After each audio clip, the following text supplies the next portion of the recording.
Welcome back to the No Culture for Old Men podcast. As always, Ben, Lawrence, and James here to discuss with you the hot tops, the NBA, and the goings on in the NFL. Happy New Year to everybody. Please continue to like and subscribe. We took a little time off. Everybody was dealing with stuff. Busy with Settling life. with the new year, busy life. Everybody's trying to figure out what's going on. James, how you feeling, bruh? I'm good, man. Good to be back on. Ty, how are you, sir? You over there getting yourself together? I'm here. I'm on my iPhone, but I'm here. Hey, if the iPhone works good, then maybe I'll go to a Galaxy, whatever. Maybe all Galaxy podcast one day.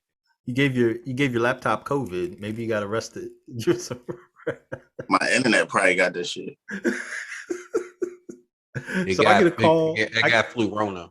I get a call from Ty a week ago. Talk about, are you going out? And I'm like, no. It's like 8 o'clock at night. I'm like, no, I'm not going out. He's like, can you bring me some saltines and some ginger ale? Hey, I told one of my homegirls, I said, if y'all don't hear from me, y'all make sure y'all kick this damn door in. I'm like, that's true. This shit typical black person. Whenever they get sick, please, can I get some saltines and some ginger? Hey, just the miracle worker. Saltines, chicken soup, and ginger ale, man. That shit was hilarious. And well, for me, it's Dayquil nowadays. The Tussin don't work like it used to. But hey, y'all, welcome to the show. It's been a while. We're gonna kick off like we normally do. Some hot topics, NFL's, NBA. We're recording here on MLK Day, so hopefully, I think a lot of people don't realize MLK Day is, I believe, the only holiday that's considered a national day of service. So the point of that is, hey, you're supposed to go out and do something in your community. So hopefully people got an opportunity to do that. If not, maybe you got a chance to reflect on what the day actually means at a minimum. If not, maybe you got to enjoy some NBA basketball. If not, maybe you just got to chill and you had a day off. It's a setup because it's the worst weather in this area every year, dude. Well, it is, yeah. It's like the worst month to have a holiday, yeah. But it's based on his birthday, so nothing we can really do about that. But yeah, it is bad weather wise.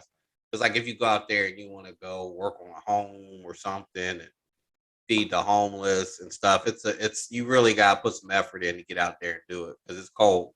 I mean, it's 30 degrees in the DC area today. So if you wanted to do something like that, you really wanted to push it. I decided what I would do is I actually read. Oh wow. Okay. Yeah. All right, I'm gonna keep going. I decided to read letters from Birmingham prison. I never read it before, so I read that. That was my tour of duty for MLK today. You read letters from where? Letters from Birmingham prison. It's what MLK wrote when he was in prison about 1960. Was it 59? I think. When he was in jail, for protesting, and he spent like 5 days in jail. It's interesting, very informative, and a lot of it still rings true today. If you've never read it, go and read it. It's pretty prolific, actually. It's definitely a good read. It talks a lot about the apathy of good people. Mm-hmm. Talks about moderates. So in certain fights, you got to pick a side. Everybody always talks about being even keel and not being too right or too left. But on certain values in this country, you got to pick a side. You just got to, and you got to be willing to put some skin in the game. And black people are uh, for some reason, as we fight for our rights and as if we win, not win, but if we continue to exercise our freedoms in this country, other minorities use our strategies and for their good, or they benefit from the laws that are passed on our behalf, or because we were the ones pushing. So it behooves everybody to get in the boat and do some rowing. Is all I'll say about that. Yeah, it's only 6 pages long, so it's a quick read. But like I said, it's an important read. It also makes the distinction of it's sometimes better to know up front who your enemies are versus the ones who, like Ben just said, don't pick a side. It's sometimes easier to deal with. And moving on, and we'll finish this little first segment off with a little bit of politics as usual. Joe Biden's coming up on 1 year of his presidency. Boo. Oh man, 1 year of his presidency, and unfortunately, the last week has been pretty rough for the Biden administration and for VP Harris. So the question is, I'll ask y'all this: do you have any hope in the new year for a better year in his second year? Nope. Why is that? I didn't have any hope. I voted for him because I had to. I had no choice. I never liked. Yeah. What is he? I mean, he's not doing anything. What is he doing but print money? I don't know if it's printing money. If they lose, now let's talk about a couple of things that did happen. Okay, they did pass the infrastructure bill, which is great. It's going to get money out there into the communities. It's going to be for tangible stuff, building bridges, fixing roads. Always a good thing. It's mid. Yes. 2, of course, they passed the COVID bills, which helped hospitals, which helped the medical industry, which got a lot of money out there for medicines and masks and vaccines and all that. So that was a good thing. And 2 of those things were done in a bipartisan fashion. I think one thing that needs to happen this year for that administration is they need to tout the things that they did well to help change the perception around what's going on. 2 things you can't control. You can't control COVID, and you can't control how people feel about inflation. It is occurring, and it is real. So, those are 2 tough things to tackle. But you have to at least talk about the things you did do well. And hopefully you can maybe break up some pieces of Build Back Better and get some of those done in the new year. And that's my hope. So, they break it down and try to get some smaller pieces done this year. So they passed the bill to fix roads and bridges. Yeah, infrastructure. Which was already being fixed. So who cares about that? No one's passed the infrastructure bill in 2 terms. People have already been working on. No one's passed the infrastructure bill in 2 terms. People has already been working on bridges and roads before the infrastructure bill. Nobody cares about that. No. Nobody cares. 66 has been working on since I was 14. Okay, so nobody cares. No, people do care because there are bridges. There are bridges in this country in need of massive repair, and poor places have been waiting for years to get these things funded. So that will help. Like, I'm not talking about here in Virginia, because Virginia has the money to do it. Have the money to do it. We have the tax revenue to do it. But I'm talking about bridges in Louisiana, bridges in Ohio, Missouri that wobbled all the freak together last year and the year before. Yeah, they need to get those things fixed. The lead pipes. And that's what I was gonna say, man. Thank you. Lead pipes are also that's going to help. That's going to help tremendously in Michigan, Louisiana, poor southern places. You think that money is going to make it to where they really need it? You have to. It's going to. It's a yes or no question. Yes. Okay. Yeah, because that those funds are directly directed for, especially for lead pipes. You had the money has to go there. It can't go anywhere else. It can't go to other infrastructure. So in 3 years, Tyrone is, in 3 years, I don't want to hear, hey, we don't have any money for these lead pipes. I don't want to hear that. Well, I agree. I don't want to hear it. Yeah. No, Hey, because but there's places that need it, and also it's a money for broadband internet for rural areas. So there's a lot of good things that come out of that bill. it's all in how it's executed. If they Exactly. place a budget czar over this money There is one. and say, look, you have to use it for this, then that's the right way to go. Yeah, they do have a budget czar. It's Yeah, the I forget the former, guy. it's Mayor Landrieu Okay, yeah, that's the guy of So- New Orleans. He's in charge of. So that part I don't have. That part's fine.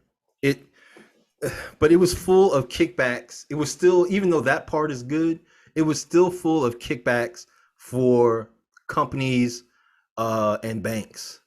You know what I'm saying? So there is good stuff in there, but there's still too much waste in there for all these companies. And I guess my part in putting this slide together is my frustration with these quasi Democrats or these conservative Democrats in the Senate and in the Congress who are standing in the way of what Biden wanted to do. If Biden could have got his whole agenda passed, man, that would have been the biggest deal since FDR. But 2 or 3 people held up his entire thing, and I don't understand how the Democrats are going to recover from this. If they lose in this upcoming election, they're not going to get anything done for the next 2.5 years. Nope. And Biden's not going to win again. So they're going to lose the next election. They're going to lose because nobody's going to vote for him. Well, it's a general rule almost that the incumbent suffers losses during the midterms. So it's a given. It's happened to every president. It's just going to happen. So the question is, can they recover and then make a run for it in 24? You know, that's yet to be seen. Stranger things have happened. Sometimes, and honestly, there's a lot of feel in the country where people prefer having them split, having, one party run the House and the Congress, and then, the Senate and the Congress, and then have one, party that's in the White House. So, it could backflip and it could still work out that way, but there's a lot of work that's going to need to be done over the next 2 years to ensure some form of victories in that party. So we'll have to see. The Democrats just automatically think Black people have to vote for them. I ain't got to vote for you just because I'm Black. I think they realize that now. No, they don't. They don't. After watching that Kamala Harris interview with Charlemagne, no, they don't realize that. They're going to have, well, if they don't realize it, they're going to find out this year because it's not going to be good. Because he wouldn't have took his dumb ass down to Atlanta the other day and made that speech for voting rights where nobody showed up, right? The NAACP didn't go. Stacey Abrams didn't go. What was the other one in North Carolina? There's some voting rights groups that didn't show up. Man, they're major voting rights groups. Those are the groups that won him in Atlanta. And Biden did a speech out there? In Atlanta, he did a speech in Atlanta about Clark Atlanta favor of changing the filibuster rules. So they could get the voting rights bill passed. But they're like, dude, it's too late. Yeah. You know what I'm saying? It's too late now. And the thing that happened a few years back now, when the last Democrat was the leader in the Senate, they waited until right before they lost the Senate to change some filibuster rule. Yeah. And Harry Reid. He waited till right before so that some judges could get by. right? Or Yeah. something, appointments or something. And then Harry Reid used that same rule to run up every Mitch McConnell judge. did. Yeah, Mitch McConnell ran up every judge he could and used Yeah. it to the fullest ability. So this is what we're going to do. Instead of turning that on, because he could have done this from the beginning and we could have got done what we needed to get done. So he's going to wait until the very last minute. He's going to turn it on, and then the Republicans are going to reap the benefit. But that's the thing, though. It's not up to him to turn on. It won't get turned on. He unless Sinema and Manchin vote for it, it's not happening. He has no control over that. That has to be voted on.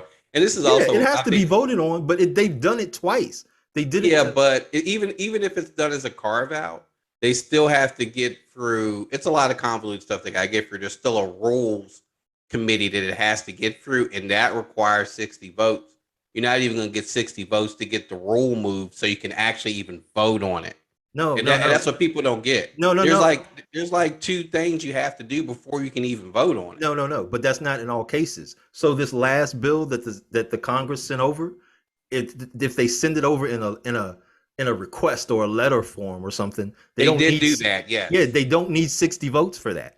So there are ways to get around it. You can carve out stuff, and that's, people don't understand that there are ways to get around this stupid thing. But and they should have been done votes, right? No, you don't need 60 votes. No. I mean, but once you get it through in the letter, you're still going to need 60, right? No. Once the way they did this last carve out to pass the debt ceiling for judges. No, the one for the debt ceiling. When they did that, they didn't need 60 votes. So they can do it. They just won't. This is they know. They need 51 votes. Well, you don't have 51 votes. With Kamala, they do. No, they don't. Not without Manchin and Sinema. They have 49 votes. Well, they need 50 votes, dude. They passed the last one. You got to have a majority. You got to have 51. No. You got to have the majority to pass. It's a 50-50 Senate. Yeah. You need 51 votes. And if Manchin or Sinema, one of them doesn't vote, you don't get it. Kamala only gives you 50. If one of them drops out. Yes, you need all Democrats to do it. Yes, for 51. That's what I'm saying. You got to get them to agree. And I haven't seen them agree on anything. And that's those two are those, In the end, those are the two. And and Sinema just closed the door on it with her speech before Biden went to the Hill. I mean, she's not going to vote on it. Manchin's not going to give you anything on it. So they're dead in the water on this workaround. I know. That's how I see it. I think they're dead in the water on it. Hey, moving on. Yeah. Let's go to a lighter note, y'all. Because we're not going to solve geopolitics on No Culture for Old Men. And I don't think they really care what we say anyway. And I thought y'all would agree, but it looks like y'all debating. But we're talking about how you get it done. And Ben's right. I forgot about the letter that you could send. He's right. But you're missing 2 votes and you're just not getting them. And who are the 2 votes? What's the 2 guys' names? It's Senator Manchin from West Virginia and Kristen Sinema from Arizona. They are 2 moderate Democrats who have held up 2 things on the Biden agenda. Build Back Better. They didn't want to vote initially for the infrastructure bill, and they do not want to vote for this Voting Rights Act. They're the stop. They're the doorstops on any legislation coming through. If somebody doesn't run against Manchin, well, you know what though? Let's correct that. There's 50 Republicans in the Senate too, who could vote for something, and they have it. Right. Let's not leave them out. It's not just 2 Democrats. There's also 50 Republicans who've had the opportunity to vote on voting rights for all and Build Back Better, which helps your community, and they refuse to help. Not one. If Biden can't get his own people to vote for this stuff, how's he gonna get the Republicans to do it? Hey, parties are big and inclusive. You can't always get what you want. Yeah, but he's afraid to turn from people. He's afraid to turn the screw. He could have told Manchin, "Look, I'm gonna have the federal government investigate your daughter for that bullshit she did with that syringe company, or I'm going to have some people investigate these other things going on with this coal company that you're running. He doesn't play hardball with these people. And he can press buttons with this dummy, but he won't. And I don't know if he has buttons to press. I don't know if he's a good negotiator or not. I know Manchin's daughter was in Biden, trouble, and he didn't do Biden anything. got too many skeletons. Biden got too many skeletons to be pressing anybody's buttons about anything. I'm gonna take that right now. This is me in simple form. I just figured no one cared what the president thought anymore, and that's just how I look at it. That the president doesn't have enough power to turn screws. Well, that's clear. Nobody cares what he thinks. Well, because we know why he's there.